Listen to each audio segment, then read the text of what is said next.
Welcome to Pennsylvania Newsmakers, and as always, thanks for watching. Well, 5 freedoms for children, but first, my special interview with U.S. Senator Bob Casey after these words. Welcome to the fast-paced and unrehearsed weekly discussion featuring the leaders who help shape your world. Join us as we address the issues that impact you each and every day. This is Pennsylvania Newsmakers, and now, here's your host, Terry Madonna. All right, we're going to start off with an interview with U.S. Senator Bob Casey, and there's a lot to talk about. And then we're going to get into these 5 freedoms for children, and Marsy's law, another important subject. All right, Senator Casey, thanks for doing the show. Thanks for being on the program. Hey, Terry, great to be with you again. Thank you. All right, we have a number of important topics to talk about, but first, the deep polarization and partisanship, it looms large across our country and in our state. And I guess my first question is, what are the personal relationships like when you all, Republicans, Democrats are really often, not always, on, in polar opposites on so many issues before Congress? Well, Terry, I'd say it this way, that consensus and bipartisanship is now the exception rather than the rule. I think that's true. That's a big difference from, say, 25 years ago. But it doesn't go to the level of kind of personal insults and invective and kind of very deeply personal confrontations. There are huge differences on issues, and I get angry at the other side just like they get angry at me. But it usually does not, in most instances, result in personal confrontation. But there are big differences on issues. You can see that in the recent debates on the bills we're working on right now. Yeah, I used to say that there were, in the Pennsylvania legislature, particularly in the House, they would scream and shout at each other and use pretty strong language in it. And then the speaker would walk out and lean over to a person in the other party and say, "I'll see you tonight for dinner." You get the point. Well, that used to be true in Washington, but even that's broken down. You don't see as much of that kind of interaction after work hours. But all right, but there are some things we can work together on, and I maybe we can highlight some of those. Oh, sure. But let's go to 2 numbers in particular. A $3.5 trillion budget is now in the House of Representatives. It was approved by the Senate in a straight party vote. And then you have about $1.1 trillion in an infrastructure bill that was bipartisan. And I think I got this fairly accurately. Let's talk about the $3.5 trillion. You have some important things that you want to talk about that are in it that will affect Pennsylvania. And then we can get into how you're going to pay for it, and is it going to get out of the House and then over into the Senate, and what happens. So how is that important to PA? Yeah, Terry, the focus of this bill is families and getting costs for families down. If I could say it as simply as that, that's what it's about. And that means costs that families incur when they're trying to pay for childcare, which helps them get to work. This bill will help people raise their children because they're going to have more help, and they're also going to be able to get to work. That's why it's so important that we have significant investments in childcare, getting that cost down, getting the cost of prescription drugs down, which we hear about everywhere, both parties everywhere in the state, and also the costs of home care and the anxiety that people have about someone, or the lack of investment in strategies to help families take care of their mom or their dad or a person with a disability. And I introduced this bill called Better Care, Better Jobs, which is about home and community-based services for seniors and people with disabilities, and to lift up this heroic workforce who provides that care to seniors and people with disabilities. Most people want long-term care at home, or at least had to have the option of having that care.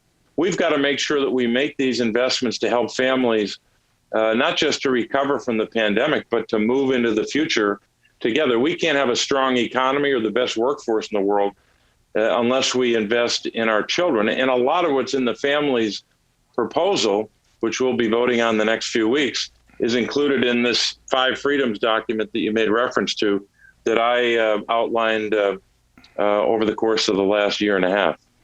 All right, well, let's talk about another important subject, and that's there's a big debate about how you pay for it, correct?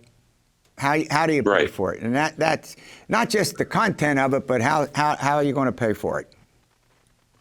Well, Terry, there are a couple of changes we have to make, most of them in the tax code. Look, we've had, in my judgment, if you look at the last 40 years, because of very powerful interests in Washington, special interests, able to rig the tax code for large corporations and extraordinarily wealthy people. And year after year, decade after decade, the tax code's been rigged for them and has provided very little help for middle-class families and lower-income working folks. So what I want to do is turn that on its head to make sure that people at the top are paying their fair share, which they're not now. I mean, tens of billions every year that wealthy people don't pay. And these corporations got the biggest corporate tax cut in American history and didn't pass it on to the workers, didn't raise wages. Yeah. So it's about time that we reform the tax code to make it more beneficial to middle-class families. All right, we're going to run to a break. When we come back, let's talk about the infrastructure. That was bipartisan, and it's supposed to be taken up in the House, I think, September 27. That was a commitment made by the Democratic leadership, and we'll do that after these words. This broadcast of Pennsylvania Newsmakers is presented by the Pennsylvania Chamber of Business and Industry, the statewide voice of business, and by the Pennsylvania State Education Association and Partners for Public Education, bringing the power of a great education to our schools, our students, and our communities.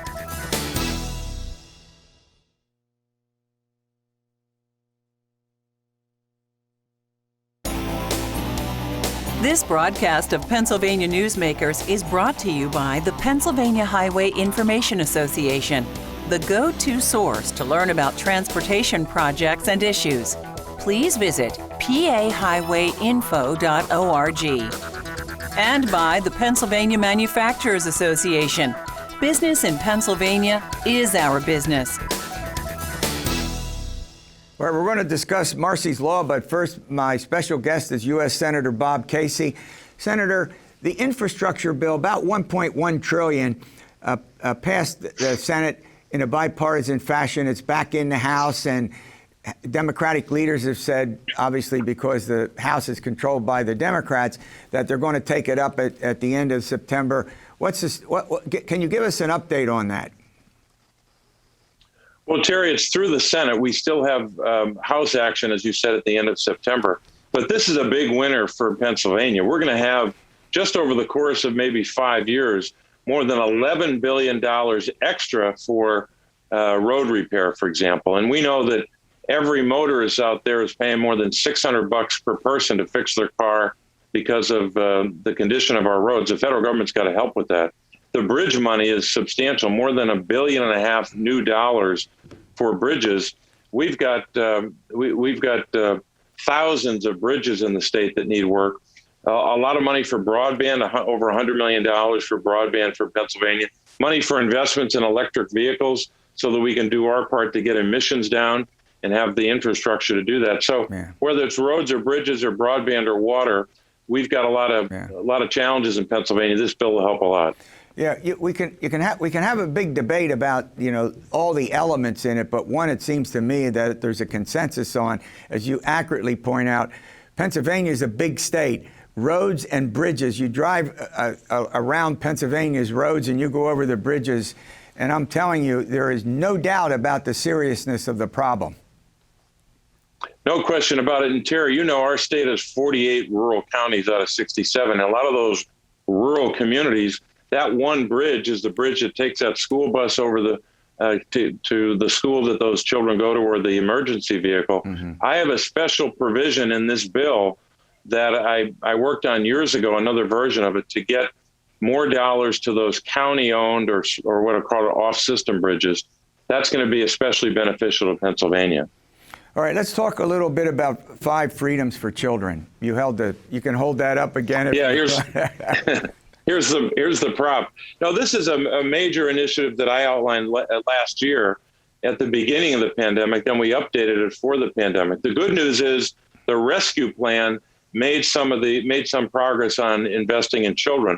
But here's what they are. First of all, the freedom to be healthy. Every child should have that. The freedom to be economically secure, the freedom to learn, the freedom from hunger, and the freedom to be safe from harm.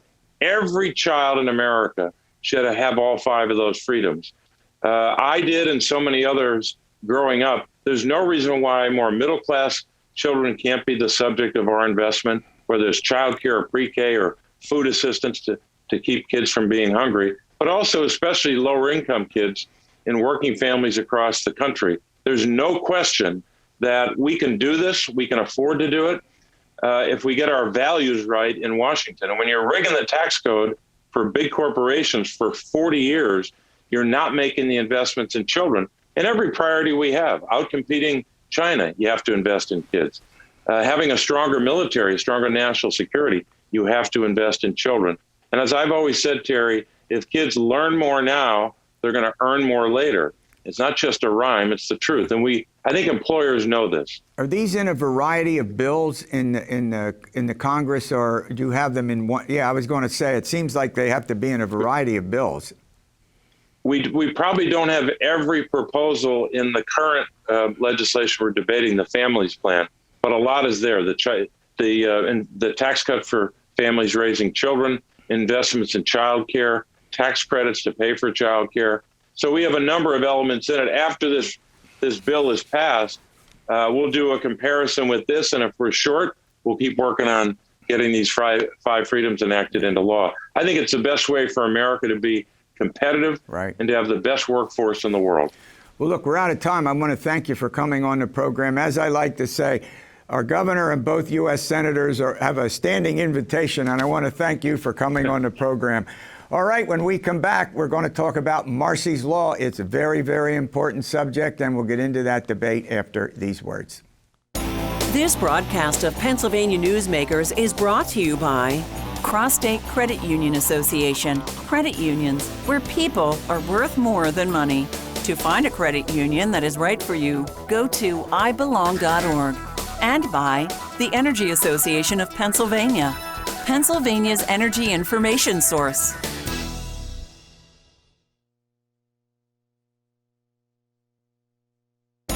This broadcast of Pennsylvania Newsmakers is brought to you by the Association of Pennsylvania State College and University Faculties, representing the faculty and coaches who are devoted to providing quality public higher education for Pennsylvania's college students.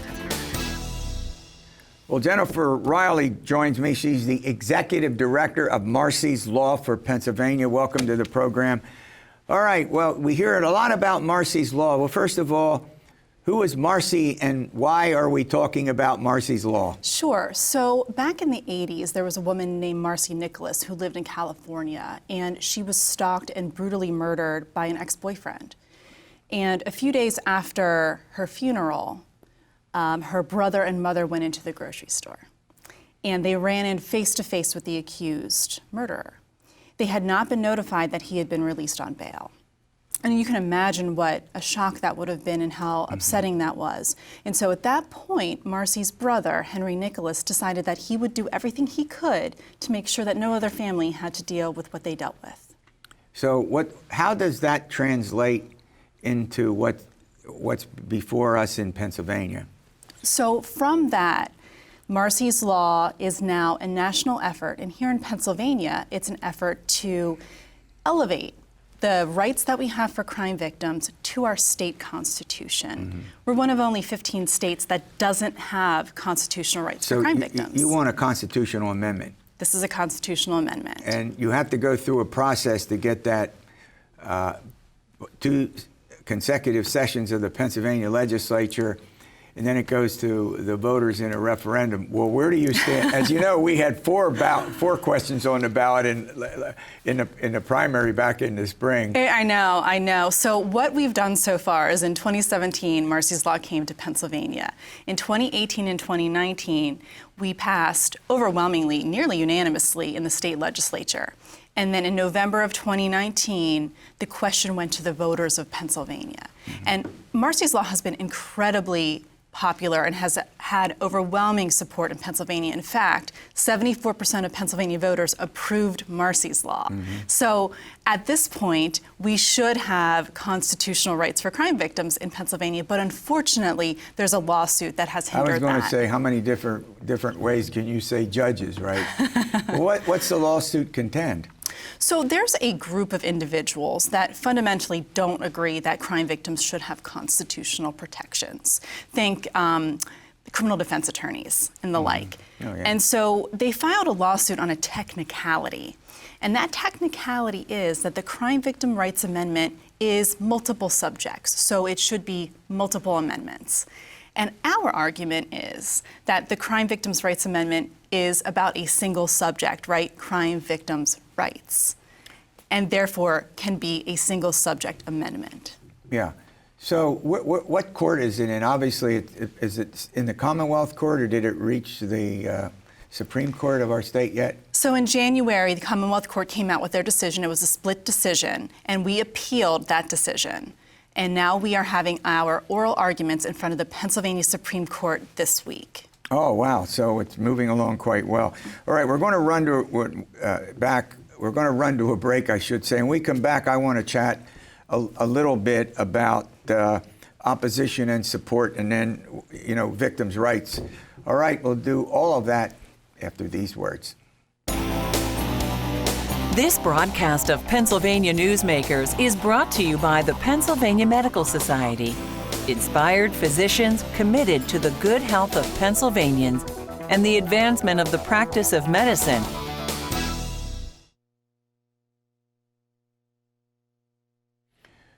Well, I'm chatting with Jennifer Riley. She's the executive director of Marsy's Law for Pennsylvania. It was an approved constitutional amendment. It's now before I almost said United States Supreme Court, the Pennsylvania Supreme Court.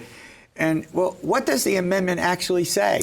Sure. So it gives crime victims just fundamental rights. So things like being notified of a court hearing, being able to be present at a court hearing, being able to confer with a prosecutor during the process. So the important thing to know about crime victims' rights is that it doesn't negate rights from the defendant, and it doesn't give victims a veto in the courtroom. It's simply a voice. But you would think, hold on, I don't want to interrupt you, but I will. The fact of the matter is that seems reasonable. It does. You have obviously you have a right to an attorney, but you have these dates and these deadlines that are important, and folks need to be informed about them. That's exactly right. So if you think about somebody who's been assaulted, their body is essentially a crime scene, right? So they're involved in the process not only by virtue of the crime affected them directly, but also their person, right? And it's incredibly violating. And so what Marsy's Law does is it gives crime victims those constitutional rights. And the reason why constitutional rights are so important rather than statutory is that with constitutional rights, it gives victims recourse. So that means that if your right is violated, the victim can say to the court, wait a second, I had a right and it's been violated. Let's motion the court to remedy this. And also, if you put it in law, it can be changed by statute. If you want to put it in the Constitution, other than have a court in our state, particularly the Supreme Court, say it's unconstitutional, the fact of the matter is that it's not likely to be changed, right? Exactly, Yeah. exactly. And the Constitution is part of our moral fabric, right? It's what we hold dear as a society. So we should value crime victims' rights enough to put their rights in our Constitution. Yeah. Well, obviously, there's strong support for it in terms of the popular vote that you alluded to a moment ago, but there's also opposition. Right. And the opposition has to do with, you hear it all the time, so what is it? So again, there's this group that fundamentally don't think that victims should have constitutional rights. So they should not have protected rights in the courtroom, like criminal defense attorneys. So instead of working the process, which we overwhelmingly won, they decided to have a technical lawsuit using that single subject argument.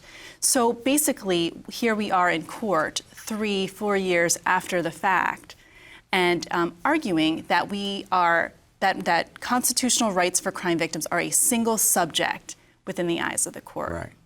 Well, I always took the view that obviously the victim of a crime needs a fair process, due process, and all of that, and so do the people charged. You know, they need they need due process as well, and all of that has to, you know, make sure that both sides in this argument are protected. Exactly. I mean, think of the scales of justice, right? And we're talking about fairness and equality in our criminal justice system. How can you give constitutional rights to one group of people in the courtroom and not another? Sure. It's just about fairness. All right, let's talk a little bit about victims' rights overall. Are victims generally treated well, or I'll put it better, more fairly, or not? So again, we're one of only 15 states that doesn't have constitutional protections, and so that's concerning. Now, when we passed our Crime Victims Act, the statutory, we were one of the first states to do that. We were ahead of the curve. Pennsylvania was looked to as a model, but now we've fallen behind. And quite frankly, there's been current events over the past few months that are concerning to crime victims. We deserve, and crime victims deserve, to have those constitutional protections so we're not left out of the system, so we're given that voice.